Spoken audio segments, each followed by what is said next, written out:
আসসালামু আলাইকুম। আজকের এই পর্বে আমরা লাভ অ্যালার্মের পার্ট 3 এক্সপ্লেইন করব। এই পর্বের শুরুতে আমরা দেখি ইয়ং এর কাছে সেই মেসেজ পাঠানো হয়েছে যেখানে জোজো সুনহুকে কিস করছিল। এটা দেখে ইয়ং অনেক অবাক হয়ে যায় এবং সাইকেল ফেলে দৌড়াতে শুরু করে। অন্যদিকে জোজো সুনহুর হাত ধরে বাইরে নিয়ে আসে আর বলে, ওটা কি তুমি ছিলে? এখন পুরো স্কুল আমাদের সত্যতা জেনে গিয়েছে। সুনহু বলে, তুমি কি বলতে চাচ্ছ? জোজো ফোন দেখিয়ে বলে, এটা তুমি করেছো তাই না? সুনহু বলে, তোমার কি এটাই মনে হয়? জোজো বলে, তাহলে এটা কে করেছে? সুনহু বলে, এতে কি আসে যায়? এটা সত্যি যে আমরা কিস করেছি।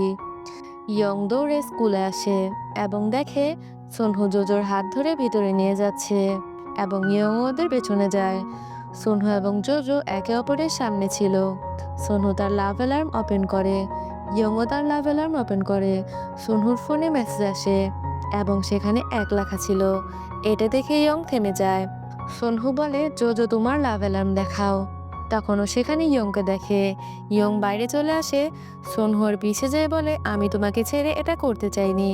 ইয়ং বলে, কোনো অসুবিধা নেই, জোজো তোমার লাভ অ্যালার্ম রিং করেছে। সুনহু বলে, এতে তোমার কিছু হয়নি?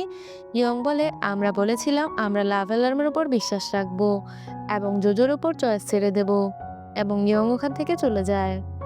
জোজো ক্লাসরুমে আসে এবং জাঙ্গোকে বলে, তুমি কি আমার উপর কোনো বিষয়ে রাগ করে আছো? জাঙ্গো বলে, তুমি অনেক খারাপ, এলসিক তোমার কারণে ট্রেনিং ছেড়ে দিয়েছে। জোজো বলে, তুমি এলসিকের কথা কেন চিন্তা করছো? তুমি তো আমার বন্ধু ছিলে। জাগ্গো বলে, তুমি আমাদের বন্ধুত্ব নষ্ট করেছো। জোজো বলে, তুমি পাগল হয়ে গেছো, কারণ আমি তোমাকে এলসিকের বিষয়ে বলিনি, আমি তোমাকে বলতে চাচ্ছিলাম। জাগ্গো জোরে চিৎকার করে বলে, এটাই কি একমাত্র কারণ ছিল? তুমি কি আর কিছু আমার কাছে লুকাওনি? যেদিন এলসিক তোমাকে খুঁজছিল, তুমি সুনহুকে কিস করেছিলে। আমি তোমার একাডেমিতেও গিয়েছিলাম, কারণ আমি তোমাকে খুঁজে পাচ্ছিলাম না। কিন্তু তুমি তো সেখানেও অ্যাডমিশন নাওনি। তুমি বলেছিলে আমরা বন্ধু, কিন্তু তাহলে তুমি আমাকে মিথ্যা কেন বলেছিলে? জোজো কান্না করতে থাকে। ইয়াং স্কুলে ছিল, তখন তার ফোনে লাভ অ্যালার্মের মেসেজ আসে। পরবর্তী স্ক্রিনে আমরা দেখতে পারি ক্যান্টিনে সবাই খাবার খাচ্ছিল। তখন সুনহু ওখানে আসে। সুনহু গুলমির ওখানে যায় এবং তার নাম্বার তার ফোনে ডায়াল করে দেয়। গুলমি খুশি হয়ে যায়। তখন সুনহু বলে, আমার কিম জোজোর নাম্বার চাই। জোজো বাইরে খাবার খাচ্ছিল। তখন তার ফোনে সোনহুর মেসেজ আসে, কোথায় তুমি? তুমি কি ক্যান্টিনে নেই? জোজো এই মেসেজ দেখে তার হাত ধুতে যায়। তখন সোনহু পেছন থেকে এসে বলে, তুমি আমার মেসেজের উত্তর কেন দাওনি? জোজো বলে, তুমি আমার নাম্বার কোথায় পেয়েছো? সোনু কাছে এসে বলে, তুমি আর কতক্ষণ আমার থেকে পালিয়ে বেড়াবে? জোজো বলে, তুমি আমার কাছে এসো না। সোনহু ওর কাছে আসে। জোজো তাকে ধাক্কা দিয়ে সেখান থেকে চলে যায়। সোনহু হাসে আর বলে, মেয়েটা কতটা কিউট। জোজো বাড়ির উদ্দেশ্যে রওনা দেয় এবং তার লাভ অ্যালার্ম বন্ধ করে দেয়। জোজো তার বন্ধুদের কাছে জিজ্ঞাসা করে, জাঙ্গো কোথায়? তার বন্ধুরা উত্তর দেয়, জাঙ্গো তো তোমার বন্ধু ছিল, তুমি জানো না সে কোথায়? এবং এটা বলে তার বন্ধুরা সেখান থেকে চলে যায়। তখন আমরা দেখতে পাই যে জাঙ্গো এলসিকের সাথে বসে আছে। জাঙ্গোর কাছে জোজোর মেসেজ আসে, কোথায় তুমি? তখন জাঙ্গো বলে, জোজো এখন আমার কাছে কি চায়? সুনহুর সাথে ওটা করার আগে আমার কথা কি মনে ছিল না? এলসিক বলে, তুমি এটা কেন করেছো? এতে তোমার দোষ আছে, ওই ফটো পুরো স্কুল দেখে ফেলেছে। জাঙ্গো বলে, আমি ওটা করিনি, আমি তো শুধু তোমাকে পাঠিয়েছিলাম। এলসিক বলে, বাদ দাও এসব কথা। জাঙ্গো বলে, আমি এসব তোমার জন্য করেছিলাম। এলসিক বলে, তুমি আমার জন্য কেন করেছো? জাঙ্গো বলে, কারণ তুমি আমার বন্ধু। জোজো তো পরে আমাদের বন্ধু হয়েছিল, আমরা দুজন আগে থেকেই বন্ধু ছিলাম। এলসিক বলে, এখন থেকে আমরা আর বন্ধু নেই, আমার লাভ অ্যালার্ম ডাউনলোড করে উচিত হয়নি। আর এটা বলে এলসিক ওখান থেকে চলে যায়। আর আমরা তখন দেখতে পাই যে ওই দিন জাগ্গোর কারণে এলসিকের লাভ অ্যালার্ম রিং হয়েছিল, জোজোর জন্য রিং হয়নি। তারপর আমরা আরও জানতে পারি যে জাগ্গো বাড়ি যাওয়ার সময় সুনহু এবং জোজোকে কিস করতে দেখেছিল এবং তাদের ছবি তুলেছিল। পরের সিনে আমরা দেখি জোজো নিচে এসেছে এবং সুনহু সেখানে এসেছে। জোজো তাদের অর্ডার নেয় এবং তাদের খাবার দেয়। জোজো কাজ শেষ করে বাইরে আসে। সুনহু ওখানে দাঁড়িয়েছিল। সুনহু তার ফোনের লাভ অ্যালার্ম অন করে, বলে তুমিও অন করো। জোজো সেখান থেকে চলে যায়। সুনহু ওর পেছন পেছন যেতে লাগে আর বাসের ভেতরেও সুনহু তার পিছনে বসেছিল এবং বলে লাভ অ্যালার্ম রিং করো। এই সিনটা অনেক কিউট ছিল। বাস থেকে নেমে যাওয়ার পরেও সোনহু জেদ করে লাভ অ্যালার্ম অন করার জন্য। জোজো বলে আমি কেন করব? সোনহু বলে তুমি করবে, তা না হলে আমি এখানেই শুয়ে পড়বো, কারণ আমি চাই তুমি আমাকে পছন্দ করো। জোজো তার ফোন বের করে এবং লাভ অ্যালার্ম অন করে, আর জোজোর ফোনেও মেসেজ আসে। এটা দেখে দুজনেই অনেক খুশি হয়ে যায় এবং একে অপরকে দেখে হাসতে লাগে। সোনহু তখন জোজোর একটা ছবি তোলে, আর সোনহু বলে জোজো তুমি অনেক বেশি সুন্দর। আর তখন সোনহু জোজোর হাত ধরে। অন্যদিকে ইয়ং ঘরে বসেছিল, আর তখন তার কাছে সোনহুর মেসেজ আসে, তুমি কোথায়? আমি তোমার সঙ্গে দেখা করতে চাই। সোনহু এবং ইয়ং রাস্তা দিয়ে যাচ্ছিল।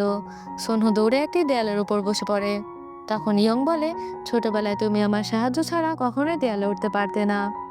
তখন ইয়ংও তার পাশে বসে। তখন আমাদের কিছু ছোটবেলার সিন দেখানো হয়। সোনহু বিছানায় একা শুয়েছিল। ইয়ং তার হাত ধরে বলে, তুমি কি ঠিক আছো? আমি সবসময় তোমার পাশে থাকবো। সুনহু বলে, এর অর্থ কি? তখন ইয়ং বলে, তোমাকে যদি কেউ বিরক্ত করে আমি তাকে মারবো। আমি তোমার সঙ্গে খাবার খাবো। তুমি অসুস্থ হলে আমি তোমার পাশে থাকবো। তখন নিষ্পাপ সুনহু বলে, এর বদলে আমার কি তোমাকে আমার খেলনা দেওয়া লাগবে? ইয়ং বলে, না, তোমাকে কিছুই দিতে হবে না, শুধু তুমি খুশি থাকলেই হবে। সুনহু বলে, হ্যাঁ। আর ইয়ং তার চোখের পানি মুছে দেয়। তখন সুনহু দেয়ালের উপর দাঁড়িয়ে যায়। ইয়ং তার হাত ধরেছিল। সুনহু আকাশ দেখতে থাকে। অন্যদিকে জোজো তার ঘরে আসে। গুলমিওকে একটা লিপস্টিক দেয় এবং বলে, ছোটবেলায় আমি তোমাকে অনেক কিছু শেয়ার করেছি। যখন তুমি প্রথমবার আমাদের বাড়িতে এসেছিলে তখন আমি অনেক বেশি খুশি হয়েছিলাম। আমি বলেছিলাম আমরা দুজন একই রুমে থাকবো। জোজো বলে, সকালের জন্য আমি দুঃখিত। আর সকালে কি হয়েছিল সেটা দেখতে হলে আগের পার্ট অবশ্যই দেখতে হবে। তো আমি আশা করি আপনারা অবশ্যই আগের পার্টটি দেখে আসবেন। তখন গুলমি বলে, তুমি যদি সরি ফিল করে থাকো তাহলে তুমি সোনহুর সাথে ব্রেকআপ করে ফেলো। জোজো বলে, তুমি এসব কি বলছো? গুলমি বলে, আমি প্রথমে তাকে পছন্দ করেছিলাম।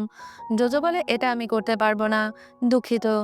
গুলমি বলে, তোমার পরিবারের লোনের জন্য আমার বাবা চলে গিয়েছে, আর মা প্রতিদিন মাদক সেবন করে, আর তুমি আমার জন্য একটা জিনিস ছাড়তে পারবে না? গুলমি জোজোর হাত ধরে বলে, আমি তাকে অনেক বেশি পছন্দ করি, প্লিজ তাকে ছেড়ে দাও, প্লিজ তুমি তাকে ছেড়ে দাও। জোজো বলে, না, এবং সেখান থেকে চলে যেতে লাগে। গুলমি পেছন থেকে বলে, আমরা পুরো পরিবার তোমার জন্য বিপদে আছি। জোজো বাইরে আসে এবং দেখে তার আন্টি ড্রিঙ্ক করে শুয়ে আছে। ও ছাদে চলে যায় এবং কান্না করতে থাকে। ওর মনে পড়ে যায় সেই দিনগুলোর কথা, তার মার সঙ্গে সে কতটা খুশি ছিল। তখন টিভিতে নিউজ দেখানো হয় যে লাভ অ্যালার্মের কারণে অনেকে পাগল হয়ে যাচ্ছে। কাল রাতে একটা ছেলে একটা মেয়ের মাথায় ইট মারে, কারণ তার লাভ অ্যালার্ম রিং হয়নি এজন্য। তখন আমাদের মধ্যে রিভিল হয় যে দুগ্গুই লাভ অ্যালার্ম আবিষ্কার করেছে। তখন স্কুলের প্রিন্সিপাল সকল টিচারকে বলে স্কুলে লাভ অ্যালার্ম ব্যান করে দিতে। স্যার ক্লাসে এসে এই কথা বলেন এবং সকল ছাত্রছাত্রী অনেক রেগে যায়। জোজোর কাছে সুনহুর মেসেজ আসে। সে অনেক দেশের ছবি পাঠায় জোজোর কাছে আর মেসেজ করে, চলো কোথাও ঘুরে আসি, আর তোমার জন্য আরও একটা গিফট রয়েছে। জোজো ভয় পেয়ে যায় যে সুনহুর জন্য কি পাঠিয়েছে। তখন আমরা দেখি যে সুনহু নিজেরই একটা ছবি জোজোকে পাঠিয়েছে। তখন জোজো সেই ছবি দেখতে থাকে আর হাসতে লাগে। জোজো বাইরে চলে আসে এবং তার পাশে দুগ্গু দাঁড়িয়ে গুলমিকে দেখছিল। জোজো দুগ্গুকে বলে, তুমি কি ঠিক আছো? দুগ্গু বলে, আমি এটা ভাবলাম কি করে যে গুলমি আমাকে পছন্দ করবে। জোজো বলে, এটাই কোনো দোষ নেই। তখন জোজোর কাছে সুনহুর মেসেজ আসে। সুনহু ওকে হাই বলে আর দুগ্গু সেখান থেকে চলে যায়। তখন আমরা দেখি যে সুনহু এবং জোজো একসাথে যাচ্ছিল। তখন সুনহু হঠাৎ করে জোজোকে কিস করে, জড়িয়ে ধরে, আর তারা দুজন ধরে হাঁটতে লাগে। জোজো দোকানে আসে। ওর আন্টি কাপড় দিয়ে মেরে বলে, তুমি গুলমির সঙ্গে কি করেছো? ও তোমার কারণে স্কুলে যেতে যাচ্ছে না। আমি শুনতে পারলাম যে তুমি পুরো স্কুলের সামনে তাকে মেরেছো। আমি কি তোমাকে এই জন্যই বড় করেছি যাতে তুমি গুলমিকে মারতে পারো? তুমি একটা ছেলের সঙ্গে আছো এবং সে তোমাকে এই ফোনও দিয়েছে। তুমি একদম তোমার মার মতো হয়েছো। তুমি যদি তোমার জীবন নষ্ট করতে চাও করো, তুমি এর মধ্যে গুলমিকে নিও না। আর আন্টি তখন জোজোকে ধাক্কা দিয়ে সেখান থেকে চলে যায়। অন্যদিকে সুনহুর মা বলে, তোমার কি গার্লফ্রেন্ড আছে? সুনহু জোজোর ফটো দেখায় এবং বলে, এ অনেক ভালো মেয়ে। আর বলে, মেয়েটি কেমন? সুনহুর মা বলে, সুন্দর, এবং সেখান থেকে চলে যায়। অন্যদিকে জোজো দোকানে কাজ করছিল, আর তখন তার কাছে সুনহুর মেসেজ আসে। জোজো সেখানে বসেই সুনহুর সঙ্গে কথা বলতে থাকে আর সুনহুকে বলে, ধন্যবাদ আমাকে ভালোবাসার জন্য। আরও সেখানে ময়লা ফেলে ভেতরে চলে যায়। পরের দিন সুনহু অনেক খুশি হয়ে স্কুলে আসে আর জোজোকে খুঁজতে লাগে। জোজো বাসে বসেছিল। তখন জোজোর কাছে মেসেজ আসে, স্কুলে যাওয়ার আগে আমার সঙ্গে দেখা করবে। অন্যদিকে ইয়ং স্কুলে যাচ্ছিল আর রাস্তায় সে জোজোকে দেখতে পায়। ও তাড়াতাড়ি সাইকেল থামিয়ে দেয় আর পড়ে যায়, কারণ সে 10 মিটারের ভেতরে আসতে চাচ্ছিল না। ইয়ং অনেক ব্যথাও পায়। ইয়ং স্কুলে আসে এবং তখন তার লাভ অ্যালার্ম রিং হয়। তখন সে চারদিকে দেখতে থাকে। তখন একটা ছেলে ওয়াশরুম থেকে বাইরে আসে। ইয়ংকে দেখে সেই ছেলেটা ভেতরে চলে যায়। ইয়ং তার কাছে গিয়ে বলে, এর জন্য কি তুমি আমাকে অ্যাভয়েড করো? ছেলেটা বলে, তুমি কি এখন সবাইকে বলে দেবে? ইয়ং পাশে গিয়ে বলে, এটা তোমার ফিলিংস, এটা তুমি কন্ট্রোল করতে পারো না। সেই ছেলেটি সেখান থেকে চলে যায়। ইয়ং তার রক্ত পরিষ্কার করতে থাকে এবং ফোন বের করে তার লাভ অ্যালার্ম দেখতে থাকে। তখন আমরা দেখি যে জোজো স্কুলে এসেছে। তখন তার লাভ অ্যালার্ম রিং হয় এবং জোজো অনেক বেশি খুশি হয়ে যায়। ও ভাবে সুনহু মনে হয় আশেপাশেই আছে। ও রুম খুলে দেখে সেখানে ইয়ং আছে। ও এটা দেখে অনেক বেশি অবাক হয়ে যায়। তখন পুনরায় তার লাভ অ্যালার্ম রিং হয়। তখন সে দেখে সুনহু তার কাছে আসছিল। এদের দুজনকে দেখে সে অনেক বেশি অবাক হয়ে যায় এবং এর মধ্য দিয়ে এই পর্বটি শেষ হয়ে যায়। যদি এই পর্বটি ভালো লেগে থাকে তাহলে লাইক, কমেন্ট এবং সাবস্ক্রাইব করে আমার পাশে থাকবেন। ধন্যবাদ।